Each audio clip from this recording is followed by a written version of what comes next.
We're going to do what we call in education a flipped classroom, which inverts the traditional teaching methods by moving homework into the classroom. And then we're going to do something we call a call and response. And we'll do all that together. This will help you learn about the state of Atlanta Public Schools, the quality of public education and why we should invest in it, and a little bit about who you've hired to lead this turnaround. And let's talk about truth, right? Isn't it the first question on the four-way Rotary test? The truth is the stakes are high in public education, especially when we get it wrong. Every 26 seconds, a student drops out of high school in the United States. In 2011, our nation lost an additional income opportunity of another $154 billion because of student dropouts. Just last week, the Wall Street Journal reported that people with college degrees are the only group to see a rise in their net worth from 1989 to date. Wealth losses were most severe for those without a high school diploma and those who attended college but did not finish their degree. And I'm going to share with you today some data that will bring it home for you, hopefully make it more real, because I'm going to talk right about this region. I know this room includes business and community people from around Atlanta as well, so these numbers actually concern all of us. With the latest research available based on the class of 2012, the Alliance for Excellence in Education found that only about 64% of those students across the Atlanta metro area and Georgia ever earned a high school diploma. Now, if we manage to get that number to something more like 90% of just one class of students, that would be about 21,000 additional students with high school diplomas and 39,000 statewide. Why am I giving you these numbers? Because they have a real economic impact. And this is what it would look like. About 1,900 new jobs in our region, 3,250 for Georgia, $349 million in increased gross regional product, and $606 million for the state. $271 million in gross annual earnings in our region, and $457 million statewide. $500 million in home sales for our metro area, and $824 million for Georgia. And the benefits actually go on. And this is just a reminder, it's for our region for 1 year and one class of graduates. So the rewards are high for net worth and economic development. Therefore, I submit to you that one of our community's best stimulus packages is the high school diploma. If you look at the potential economic opportunities to lift our region, that should be reason alone to help me, this school board, our district, our schools, our families, our children to overcome any barrier, any obstacle, and any distraction to our mission. You ready for the call and response? Raise your right hand. Raise your left hand. Right hand. Left hand. Both hands. Now wave them in the air like you just don't care. If you love Atlanta Metro children, say, oh yeah. Oh yeah. Oh yeah. Oh yeah. Repeat after me. With a caring culture of trust and collaboration, every student will graduate ready for college and career. That is our new mission. That's what I wake up every day and do. That's what I'm planning to do every night when I go home. This means that when we work toward this every day, I make a personal commitment that the culture of this school community will change to bring those words to life for every child of every school year, of every moment. But we face considerable challenges in Atlanta Public School and a pathway to that mission. I have inherited a district that indeed has been effectively broken. You know it, and I know it. And all this didn't start with just the cheating scandal and our loss of the district's organizational integrity. To be fair, it's really been in the making for quite some time. I'm not judging. I'm not criticizing, I'm not blaming. I want to give you the facts so that we can fix it. Now, I would contend that given what I've seen, when I look at all the urban districts across the country I've worked in, and I look at all my colleagues who are working across the country in urban education, that Atlanta Public Schools has the lion's share of broken stuff, with a long-standing, insufficient control of its own operating mechanisms for its infrastructure, contradictory charters and statutes and policies for guidance, and a disparate educational philosophy for how we're going to do improvement. Now, even with these systemic, unsorted issues, we are still getting started right now with this new administration. It began with the ACP's support of my transition that allowed me to recruit what I think is the best team in America. And many of them are from right here in Atlanta. That support enabled us to hit the ground running, and we have really tried to tear it up for first semester. I've been laser focused, not only on that mission, but our strategy map for how to get there. Academic programs, talent strategy, systems and resources, and culture. This roadmap has been the guide for us achieving our vision to be a high-performing school district where students love to learn, educators inspire, families engage, and the community trusts the system. Now, here's some highlights of the return on that investment. In academic programs, we have a community-endorsed, board-approved strategic plan. We've actually completed a successful attendance campaign for the first day of school, resulting in 5,000 more students attending their first day compared to previous years, addressing the findings of 3 significant, and I mean humdingers of audits: special education, equity, and federal programs for children in poverty. We've adopted a high school recovery plan for dropouts. For talent strategy, we're getting it right. We're getting a current and accurate count of our employees. Think about that.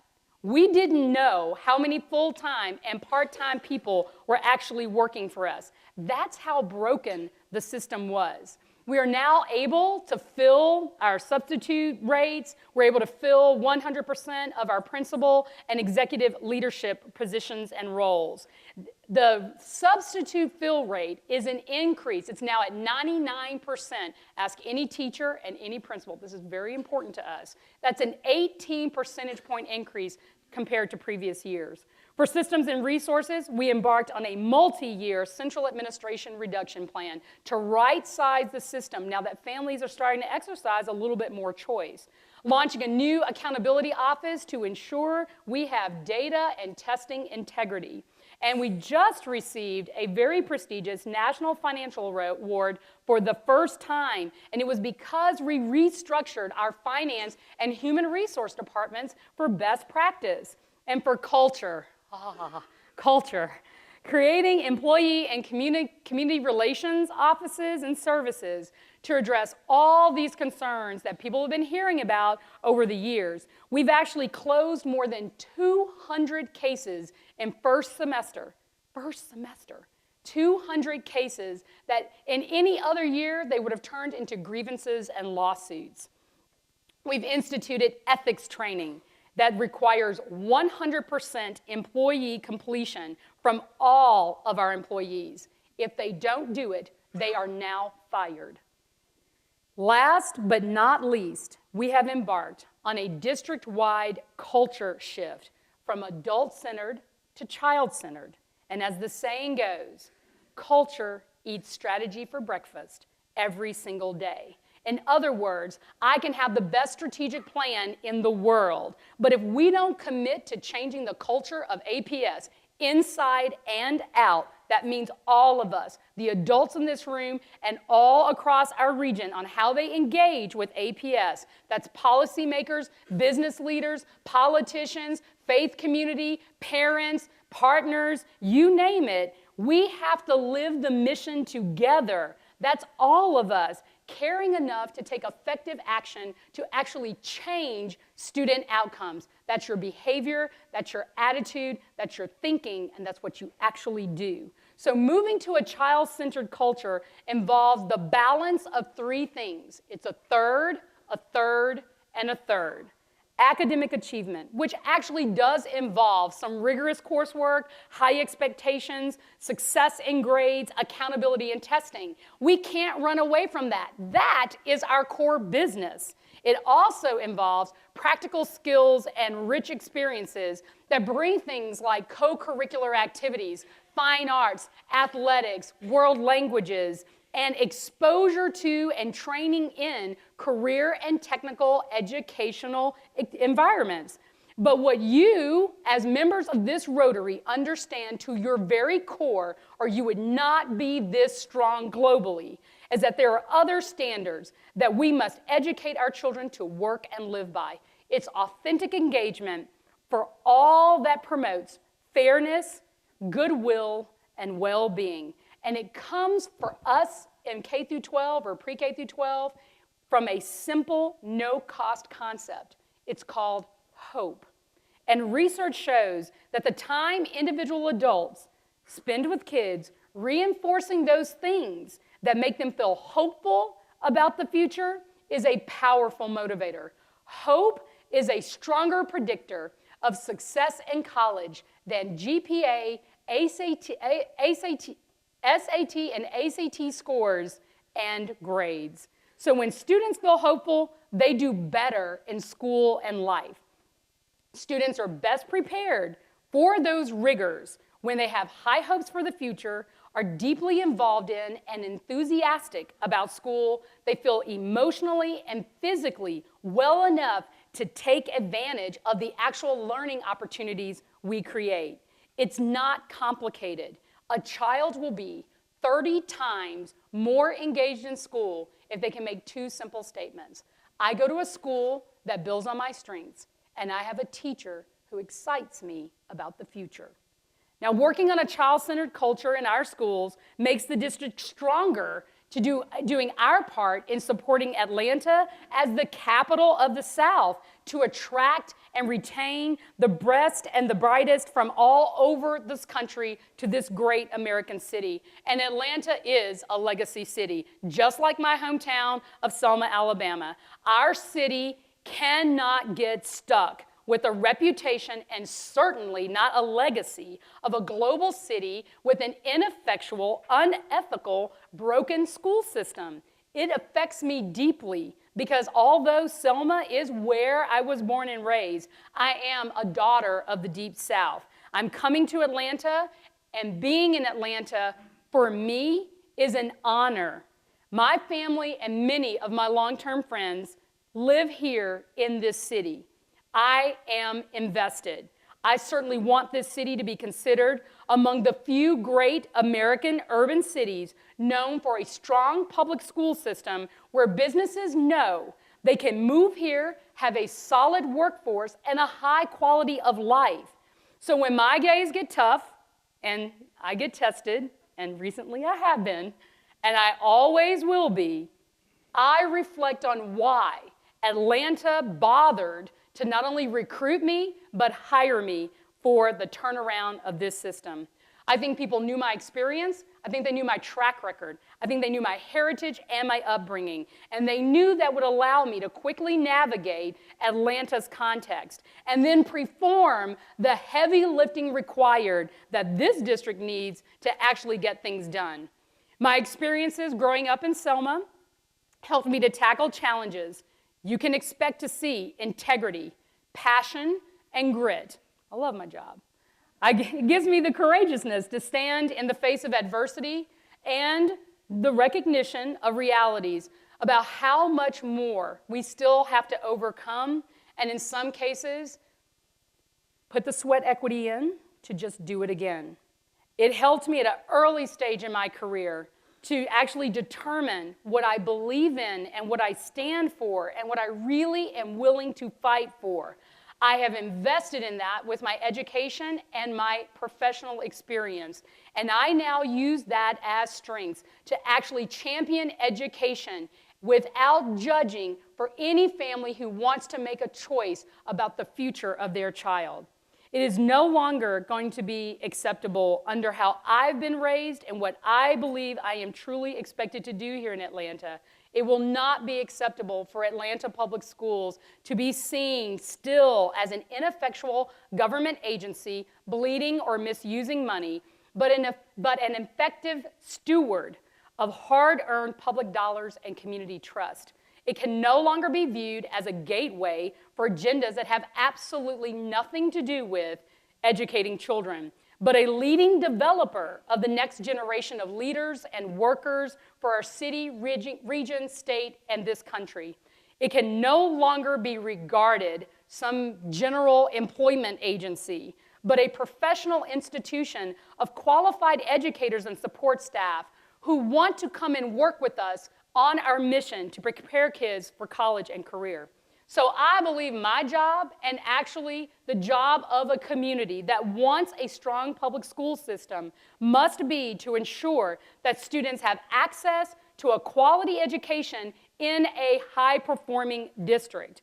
With that high-quality education, we have the power to break the cycle of poverty, to break the cycle of ignorance, to break the cycle of violence, to break the cycle of corruption. And that happens because when you get a quality education, a student knows that those skills will give them choices in life. Think about it. Academic skills so that they graduate on time and can actually be successful in college. Career skills so they're prepared to be successful in a rapidly evolving, technologically driven, ever flattening world.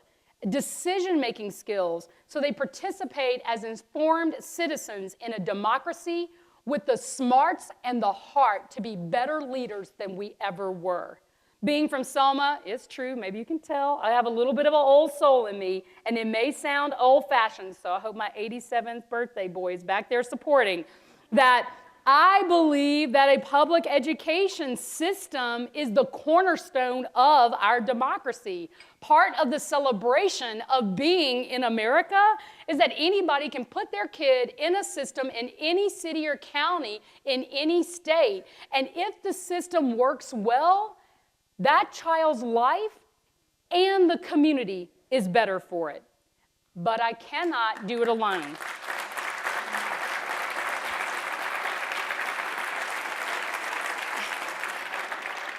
I can honestly say I don't know how each of you have settled on how you want your relationship, if you want a relationship, with Atlanta Public Schools, but I want you to know that I am indeed encouraged by what I've seen. We've established a new office of partnerships and development. It's a one-stop shop, and you should get to know its executive director, Katie McDowell, in fact, is here with me today. And some of you may know Katie. The Atlanta Families Awards for Excellence in Education. It's a streamlined approach, so it'll make it easier and hopefully more rewarding for you as we continue to transition in APS. But I'm actually even more encouraged by the leadership of some other people like Russ Harden and Elisa Phillip at the Woodruff and Community Foundations, who have taken the lead to dramatically change the game as it relates to access to post-secondary education, including college prep, scholarships, and advisement for our students. I know some of you are from Coca-Cola who are going to help us think about rebranding. Georgia Power supported us with an executive on loan. Delta Airlines, bless you today for talking to us about the inclement weather. They were very helpful. And actually, Georgia Tech has been a pretty sweet partner. President Bud Peterson has offered automatic admission and full scholarships to all of our valedictorians and salutatorians in Atlanta Public Schools.